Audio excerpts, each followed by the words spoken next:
was a very young person, I began my career as an actress.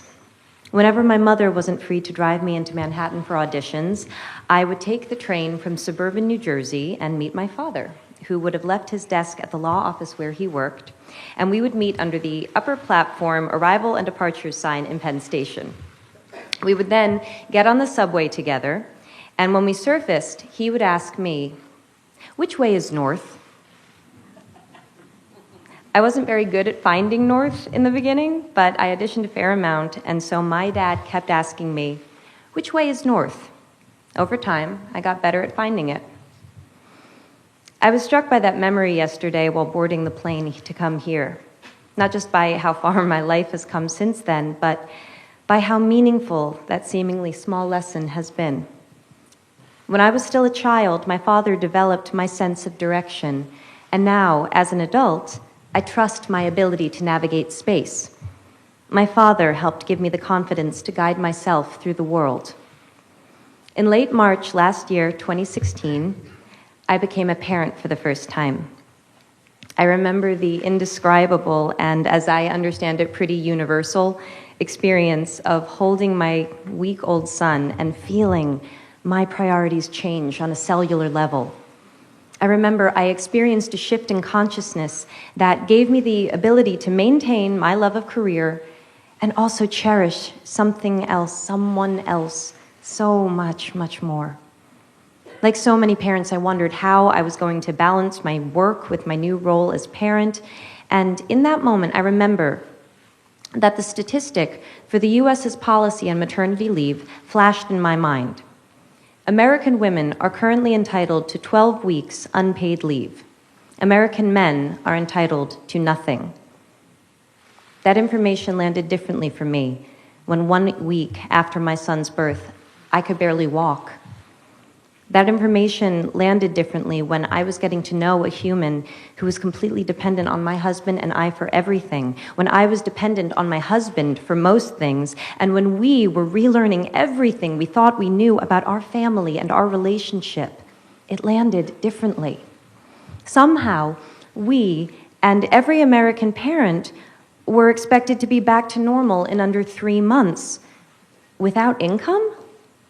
I remember thinking to myself, if the practical reality of pregnancy is another mouth to feed in your home, and America is a country where most people are living paycheck to paycheck, how does 12 weeks unpaid leave economically work? The truth is, for too many people, it doesn't. 1 in 4 American women go back to work 2 weeks after giving birth because they can't afford to take off any more time than that. That's 25% of American women. Equally disturbing, women who can afford to take a full 12 weeks often don't, because it'll mean incurring a motherhood penalty, meaning they will be perceived as less dedicated to their job and will be passed over for promotions and other career advancement. In my own household, my mother had to choose between a career and raising 3 children, a choice that left her unpaid and underappreciated as a homemaker, because there just wasn't support for both paths. The memory of being in the city with my dad is a particularly meaningful one, since he was the sole breadwinner in our house, and my brothers and my time with him was always limited by how much he had to work. And we were an incredibly privileged family. Our hardships were the stuff of other families' dreams. The deeper into the issue of paid parental leave I go, the clearer I see the connection between persisting barriers to women's full equality and empowerment and the need to redefine and in some cases destigmatize men's roles as caregivers. In other words, thank you.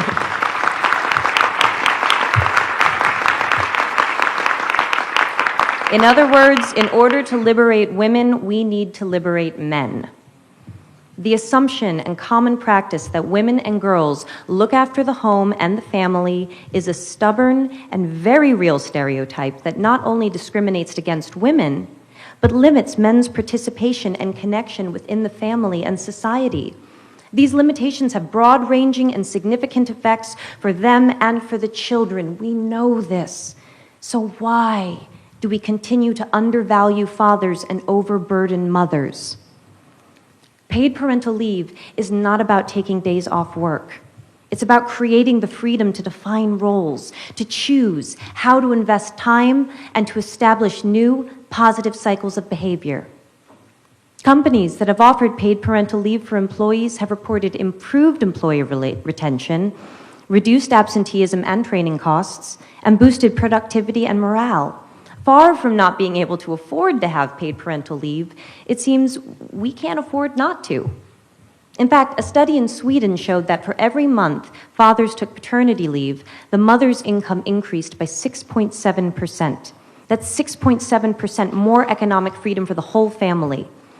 Data from the International Men and Gender Equality Survey shows that most fathers report that they would work less if it meant that they could spend more time with their children.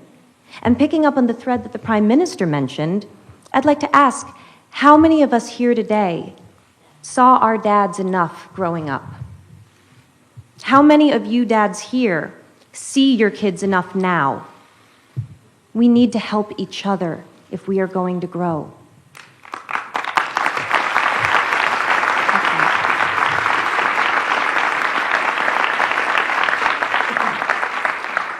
Along with UN Women, I am issuing a call to action for countries, companies, and institutions globally to step up and become champions for paid parental leave.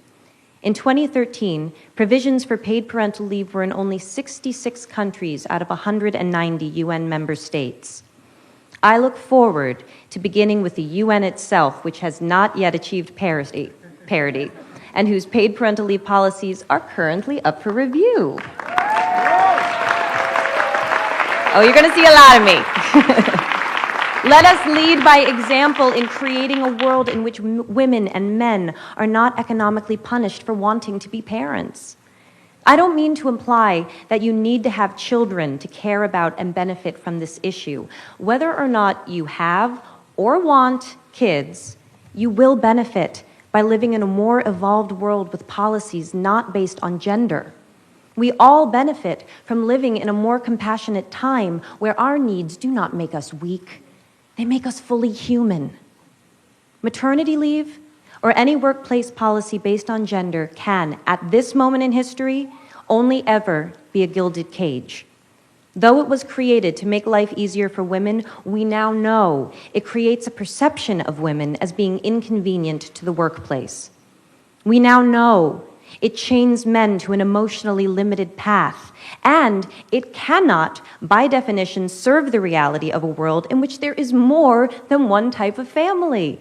Because in the modern world, some families have two daddies. How exactly does maternity leave serve them?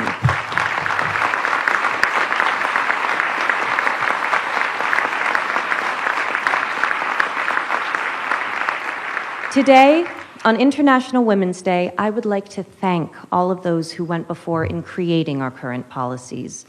Let us honor them and build upon what they started by shifting our language and therefore our consciousness away from gender and towards opportunity. Let us honor our own parents' sacrifice by creating a path for a more fair, farther-reaching truth to define all of our lives, especially the lives of our children.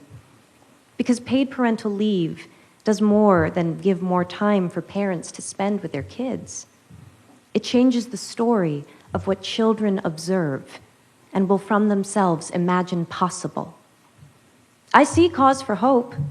In my own country, the United States, currently the only high-income country in the world without paid maternity, let alone parental leave, great work has begun in the states of New York, California, New Jersey, Rhode Island, and Washington, which are currently all implementing paid parental leave programs. First Lady Chirlane McCray and Mayor Bill de Blasio have granted paid parental leave to over 20,000 government employees in New York City. We can do this. Bringing about change cannot just be the responsibility of those who need it most. We must have the support of those in the highest levels of power if we are ever to achieve parity. That is why it's such an honor to recognize and congratulate pioneers of paid parental leave like the global company Danone. Today, I am proud to announce Danone Global CEO Emmanuel Faber as our inaugural He for She thematic champion for paid parental leave. As part of this announcement, Danone will implement a global 18 weeks, gender-neutral, paid parental leave policy for the company's 100,000 employees by the year 2020.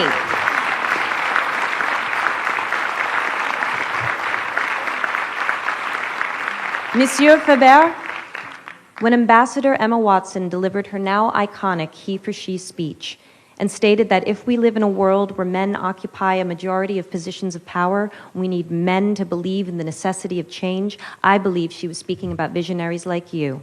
Merci.